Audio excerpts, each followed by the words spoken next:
ku taka mata sama, ku taka mata na ce ku taka ranar ku ce ku juya. Ku taka mata na ce ku taka ranar ku ce ku cashe mata. Ku taka mata ku warwasa ranar ta ku ce. Ashe shagalin naku ne ku taka rawar bakace, kuma kun san in kuna guri dole yau fice. Ashe ku ne ran gida in ba ku ya balgace, zama na gida dole sai da ku zami yau fice. Ina gefe ina ganin ku mata duka na bane a motsa mata.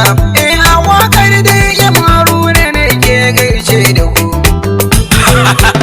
Da baiti na jawo ku furfuto duk in gaida ku. Idai ba ni zuwa guri mata in har babu ku. Dan ku ne fitilar gida mata Allah baya ku. Komai za mu yi sai da ku mata kan ku akan da ku. To in dai haka ne na ce ku juya ranar ku ce a taka mata.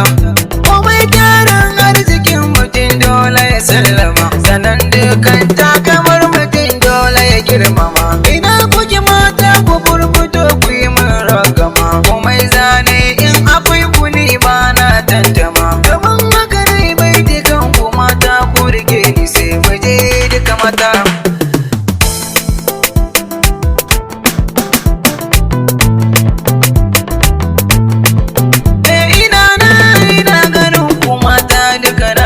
Sannan kuma na yi godiya ga Allah sarkinmu ne, domin shi ne ya yi maza da mata har kowanne. Ni ma yan Haruna kun sani mai waƙar ku ne. Allah ne ya saka nake ta yin waƙar ku, karkurai na mata.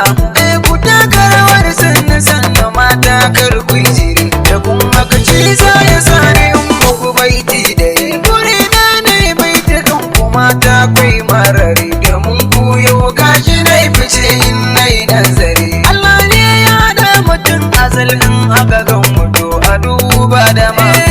A nan ne duka zan tsaya a waƙar bambar uba. Wannan waƙar dole za ta rusa muku yan uba, da kaure magautan mu wanda ba sa so mi gaba, domin su sun mantara muke samu mu je gaba. Ƙarshen waƙar dole ne na ce muku bi salam gaba da mata.